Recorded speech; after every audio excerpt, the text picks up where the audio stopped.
Hello friends, कैसे हैं आप सभी लोग। तो हम लोग का बिहार स्पेशल हम लोग का चल रहा है, जिसमें पिछले वीडियो में हम लोगों ने गुप्त काल तक हम लोगों ने पढ़ा है। गुप्त काल तक हम लोगों ने क्या किया था, देख लिया था। उसके बाद आगे हम लोग देखते हैं गुप्त काल के बाद जो शासन काल आता है वो आता है बिहार से रिलेट जब करते हैं तो वो होता है पाल वंश का। कौन सा? तो पाल वंश। ठीक है, क्योंकि हर्षवर्धन के मृत्यु के बाद क्या हुआ कि कोई भी ऐसा मजबूत शासक नहीं हुआ जो कि क्या कर सके, पूरे उत्तर भारत को एक करके रख सके। ठीक है, तो यहाँ छोटे छोटे राज्यों में, छोटे छोटे प्रांतों में, छोटे छोटे समुदाय में यहाँ लोग बट गए। उसके बाद क्या हुआ, कोई ऐसा शासक ही नहीं, अराजकता का माहौल फैल गया। जब कोई एक केंद्र बिंदु नहीं होगा, जब तक कोई शासक नहीं होगा, तब तक क्या होगा, वहाँ की जनता में भी अराजकता फैल जाएगी। वहाँ अराजकता का माहौल फैल गया। इसी बीच एक व्यक्ति उभरा जिसका कि नाम था गोपाल। इसी बीच एक व्यक्ति उभरा जिसका नाम था गोपाल, और इसने पाल वंश की स्थापना की। गोपाल ने क्या की, तो पाल वंश की स्थापना की। कब? तो 750 ईस्वी में। और इसका शासन रहा 770 ईस्वी तक। इसने 20 वर्षों तक शासन किया। 750 से 770 ईस्वी तक इसका शासन काल रहा। ठीक है, इसने मुंगेर को अपनी राजधानी बनाई। इसने अपनी राजधानी मुंगेर को बनाई। मुंगेर को इसने अपनी राजधानी बनाई। इसने 20 वर्षों तक लगातार शासन किया। ये बौद्ध धर्म का अनुयायी था। बौद्ध धर्म का अनुयायी था, बौद्ध धर्म को मानता था। और बौद्ध धर्म के व्रजयाम शाखा, बौद्ध धर्म के व्रजयाम शाखा का ये क्या था, अनुयायी था। ठीक है, इसने बिहार शरीफ में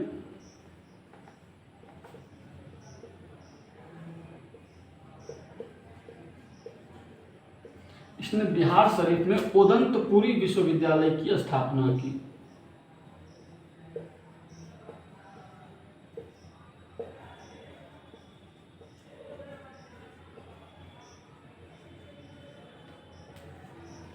उदंतपुरी विश्वविद्यालय की स्थापना की किसने की? तो गोपाल ने की थी। कहां पर में? तो बिहार शरीफ में। और यहां एक प्रधान आचार्य की नियुक्ति की। इस उदंतपुरी विश्वविद्यालय के जो प्रधान आचार्य थे वो थे कौन? अतीश दीपशंकर।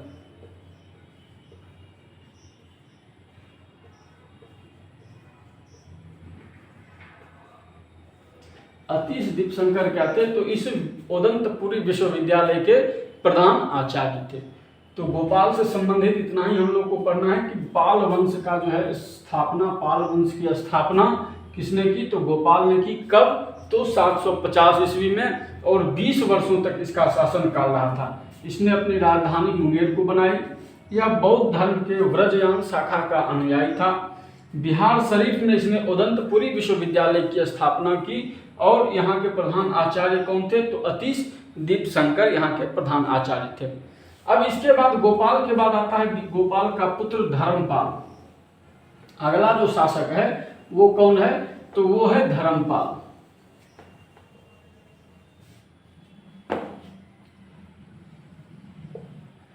धर्मपाल, इसका जो शासन काल रहा वो 770 ईस्वी से लेकर के 810 ईस्वी तक। धर्मपाल का जो शासन रहा वो 770 ईस्वी से लेकर के 810 ईस्वी तक इसका शासन काल रहा था। ठीक है, पाल वंश का पहला शासक धर्मपाल ही था जिसने कन्नौज में हो रहे त्रिपक्षीय संघर्ष में भाग लिया था।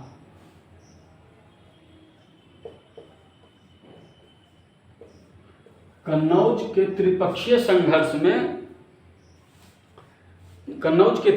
संघर्ष में पाल वंश का पहला शासक धर्मपाल ही था जिसने उसमें क्या किया था, भाग लिया था। ये देखिए, कन्नौज के लिए जो त्रिपक्षीय संघर्ष हो रहा था वो हो रहा था प्रतिहार, राष्ट्रकूट और पाल। इन तीन के बीचों में कन्नौज के लिए क्या हो रहा था, त्रिपक्षीय संघर्ष हो रहा था।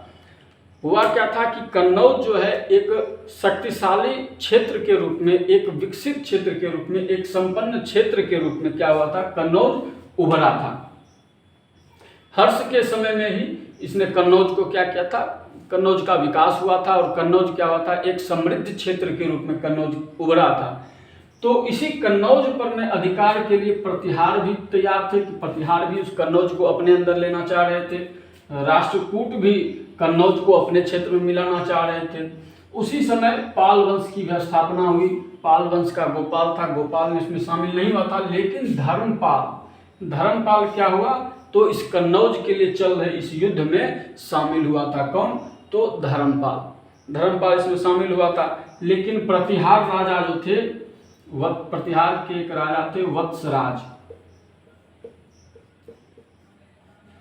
प्रतिहार शासक एक था वत्सराज, जिसके समय में धर्मपाल ने क्या किया था, इसमें इस युद्ध में प्रवेश किया था।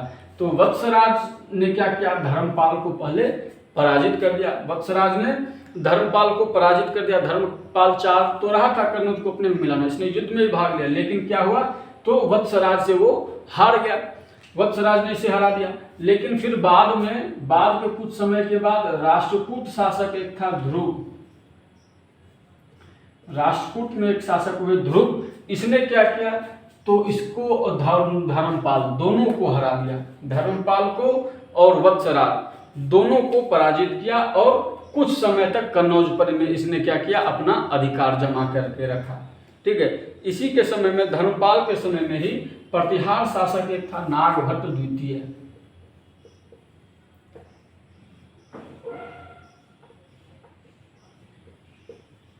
नागभट्ट द्वितीय इसने क्या किया था, तो धर्मपाल के समय में नागभट्ट द्वितीय ने मुंगेर तक में अपना अधिकार कर लिया था।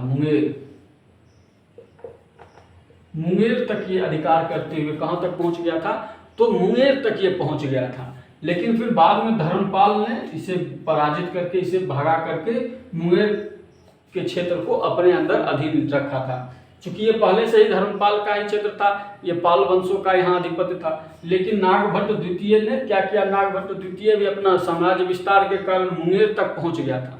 लेकिन धर्मपाल द्वारा उसे क्या किया गया, पुनः पराजित करके उसे भगा करके इसी क्षेत्र को अपने वंश में, पाल वंश में, पाल साम्राज्य में क्या किया, मिला लिया था। कौन, तो धर्मपाल। इसी के समय में क्या हुआ था, कन्नौज का त्रिपक्षीय युद्ध चल रहा था। तो धर्मपाल ही पहला पाल शासक था जिसने इस त्रिपक्षीय संघर्ष में क्या किया था, तो भाग लिया था। उसके बाद धर्मपाल ने भागलपुर में एक विश्वविद्यालय की स्थापना की। भागलपुर में विक्रमशिला विश्वविद्यालय की स्थापना की। भागलपुर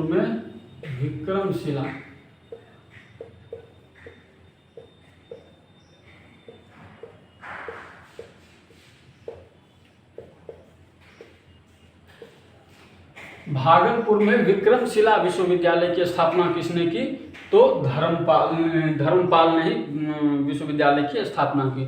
और इसी के साथ में इसने नालंदा के बौद्ध विहार के लिए, नालंदा बौद्ध विहारों की सुरक्षा के लिए, वहाँ के रख रखाव के लिए नालंदा में क्या किया था, वहाँ बौद्ध विहारों को 200 गांव दान में दिए थे। 200 गांव नालंदा में बौद्ध विहारों के रख रखाव के लिए, नालंदा महाविहार के रख रखाव के लिए 200 गांव दान में दिए थे। इसी के कारण इसे परम सौगात कहा जाने लगा। परम सौगात भी कहा जाता था।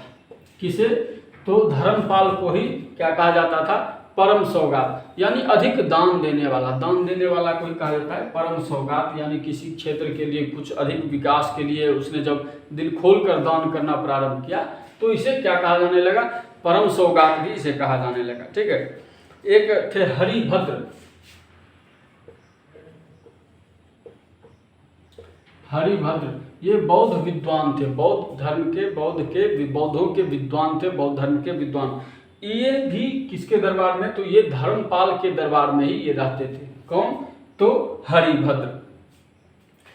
एक गुजराती कवि हैं सोट्ठल।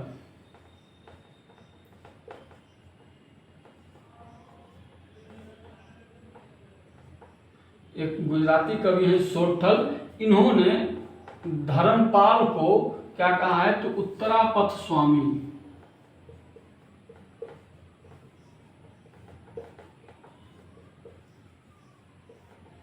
उत्तरापथ स्वामी के नाम से इसे संबोधित किया, यानी उत्तर का स्वामी, यानी उत्तर के क्षेत्रों का क्या है, तो स्वामी। किसने, तो गुजरात के कवि हैं सोट्ठल। इन्होंने किसे कहा है, तो धर्मपाल को कहा है उत्तरापथ स्वामी, उत्तर के स्वामी, यानी उत्तर का शासक, उत्तर का प्रमुख शासक।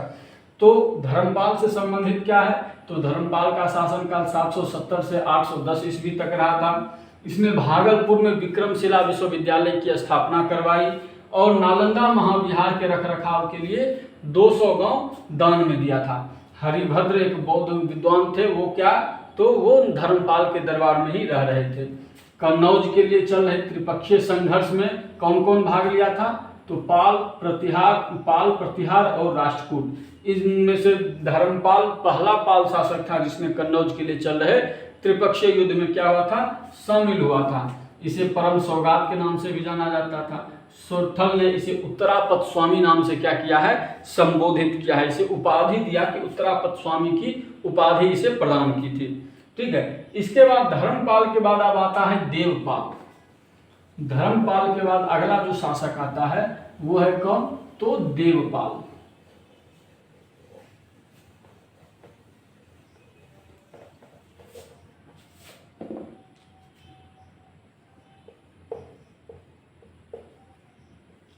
ये 810 ईस्वी से 850 ईस्वी तक इसका शासन रहता है। 810 ईस्वी से लेकर के 850 ईस्वी तक इसका शासन रहता है। किसका, तो देवपाल का। पाल वंश का अगला उत्तराधिकारी कौन, तो देवपाल है।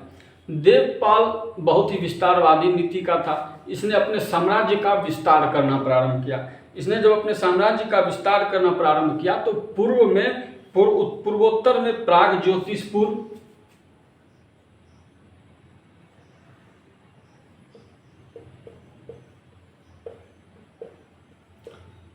उत्तर में प्राग ज्योतिषपुर, उसके बाद उत्तर में नेपाल,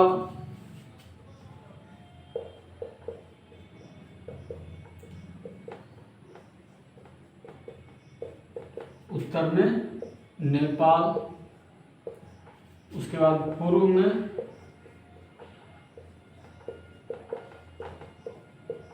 उड़ीसा।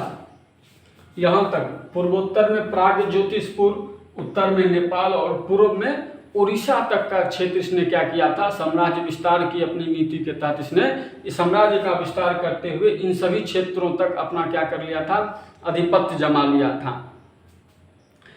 इसकी जो जानकारी हमें मिलती है वो एक विदेशी लेखक है सुलेमान विदेशी यात्री, उसके द्वारा एक इतिहास लिखा गया है जिसमें हमें पता चलता है कि यहाँ तक ये पूरा क्षेत्र देवपाल के अधीन ही था। ये पूरा जो क्षेत्र है वो किसके अधीन था, तो ये देवपाल के अधीन था, ऐसा उसमें वर्णन मिलता है। ठीक है।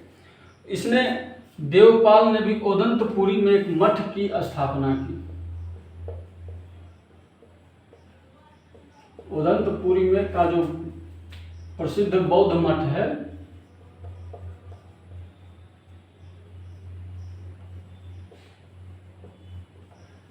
ओदंतपुरी में जो प्रसिद्ध ओदंतपुरी के प्रसिद्ध बौद्ध मठ की स्थापना किसने की थी, तो देवपाल ने ही की थी इसके समय में। ठीक है। इसके समय में देवपाल के समय में क्या हुआ, तो दक्षिण पूर्व इसके समय में व्यापार का भी अधिक प्रचलन हुआ। विदेशों में भी इसने अपना क्या किया, तो व्यापार प्रारंभ किया। तो दक्षिण पूर्व एशिया में भी इसके व्यापारिक केंद्र हुआ करते थे। इसने अपने व्यापार बढ़ाया था। दक्षिण पूर्व एशिया के साथ भी व्यापारिक संबंध इसके अच्छे बन गए थे। ठीक है। तो देवपाल ने जावा के शासक, इसके समय में जावा सुमात्रा इंडोनेशिया जो है, इंडोनेशिया का एक शासक था बलपुत्र देव। उसके अनुरोध पर इसने नालंदा में बौद्ध विहारों के रखरखाव के लिए, बौद्ध विहार की देखरेख के लिए वहाँ पर 5 गांव दान में दिया था। किसने, तो देवपाल ने। नालंदा के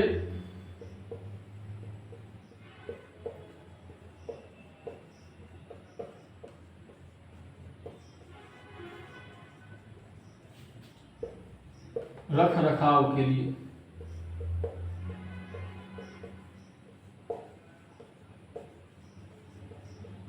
पांच गांव दान में दिए थे।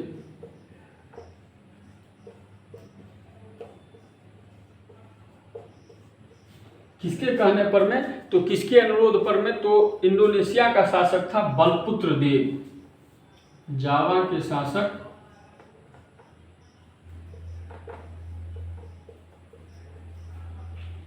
बलपुत्र देव।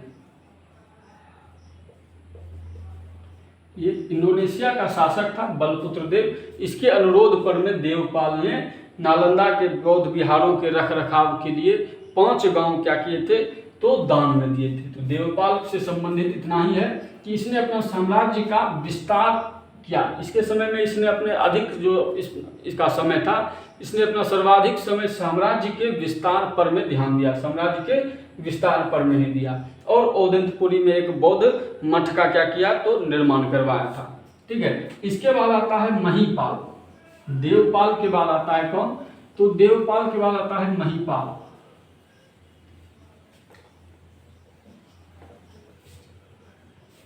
देवपाल के बाद कौन आता है? तो महीपाल।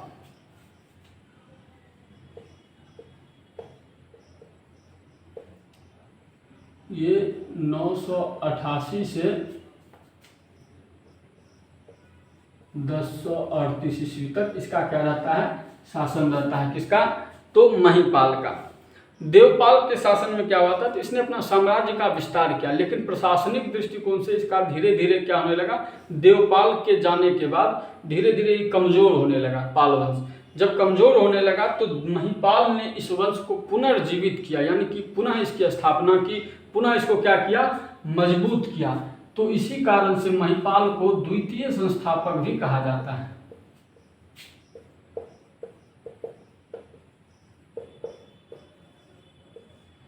द्वितीय संस्थापक भी क्या कहा जाता है? इसको महीपाल को कहा जाता है। ठीक है।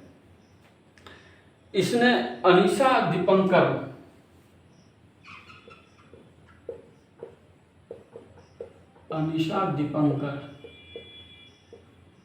इनके नेतृत्व में, ये बौद्ध विद्वान थे अनीसा दीपंकर, इनके नेतृत्व में 3-4 बौद्ध विद्वानों के मिला करके इनके नेतृत्व में एक बौद्ध मंडल, एक जो है दूत मंडल को भेजा था। कहाँ? तो तिब्बत में भेजा था। किस लिए? तो बौद्ध धर्म के प्रचार प्रसार के लिए।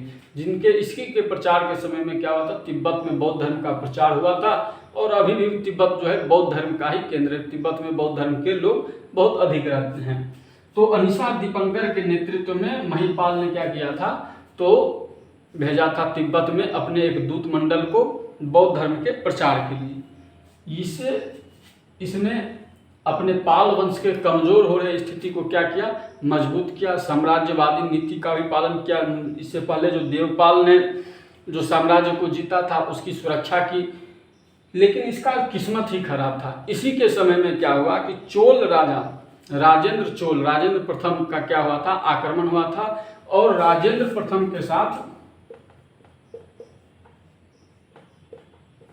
राजेंद्र चोल के साथ इसका क्या हुआ था? युद्ध हुआ था। किसका? तो महीपाल का युद्ध हुआ था राजेंद्र चोल के साथ, जिसमें क्या हुआ? तो महीपाल की क्या हुई? पराजय हो गई थी। महीपाल हार गया था, जिसके कारण इस पाल वंश का क्या हो गया? फिर से पाल वंश धीरे धीरे कमजोर होने लगा। इसके बाद क्या हुआ? तो पाल वंश धीरे धीरे कमजोर होता चला गया। इसके बाद एक शासक आया रामपाल।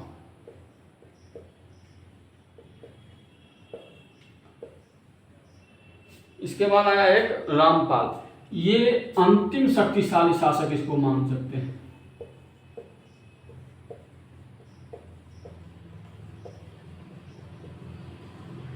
अंतिम शक्तिशाली शासक। इसके बाद कोई ऐसा शासक नहीं हुआ जो कि पाल वंश की सुरक्षा कर सके, इसका दबदबा बना के रख सके।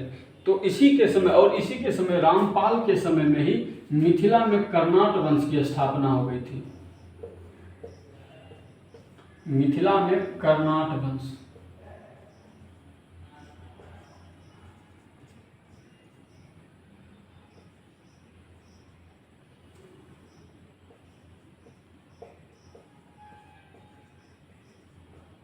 मिथिला में इसी के समय, रामपाल के समय में ही मिथिला में कर्नाट वंश की क्या हुई थी, स्थापना हुई थी। इसके बाद एक और शासक आया रामपाल द्वितीय।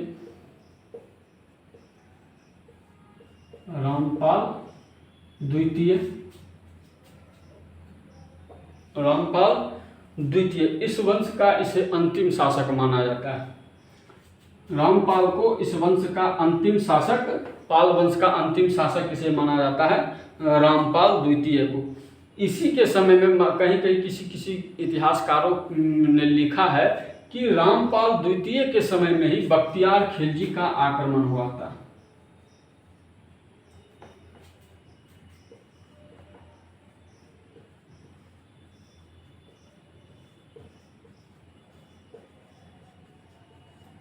बख्तियार खिलजी का जो आक्रमण हुआ था वो किसी इतिहासकारों ने लिखा है कि इसी के समय, रामपाल के द्वितीय के समय में ही बख्तियार खिलजी का क्या हुआ था, तो आक्रमण हुआ था। इसी के समय में नालंदा विश्वविद्यालय को क्या किया गया, तो जला दिया गया था। तो अंतिम इसके बाद है महिपाल। महिपाल द्वितीय संस्थापक इसे माना जाता है। इसने अनिशा दीपंकर के नेतृत्व में क्या किया था, तो एक दूत मंडल को भेजा था, कहाँ, तो तिब्बत में बौद्ध धर्म के प्रचार के लिए। लेकिन राजेंद्र चोल के साथ युद्ध होने के कारण इसकी क्या हुआ था, ये पराजित हुआ। पराजित होने के बाद पाल वंश क्या होने लगा, धीरे धीरे कमजोर होने लगा। तो उसके बाद आया कौन शासक, तो रामपाल। इसे अंतिम शक्तिशाली शासक कह सकते हैं। इसी के समय में मिथिला में कर्नाट वंश की स्थापना हुई थी। उसके बाद आता है रामपाल द्वितीय, जिसके समय में बख्तियार खिलजी का आक्रमण हुआ और नालंदा विश्वविद्यालय को क्या किया गया था, जला दिया गया था। तो ये था हम लोगों का पाल वंश से संबंधित जो भी टॉपिक था, उसे हम लोगों ने आज कवर कर लिया है। उम्मीद करते हैं आप लोगों को वीडियो समझ में आया होगा, पसंद आया होगा। ठीक है, पसंद आया हो तो लाइक, शेयर और सब्सक्राइब जरूर करें। धन्यवाद।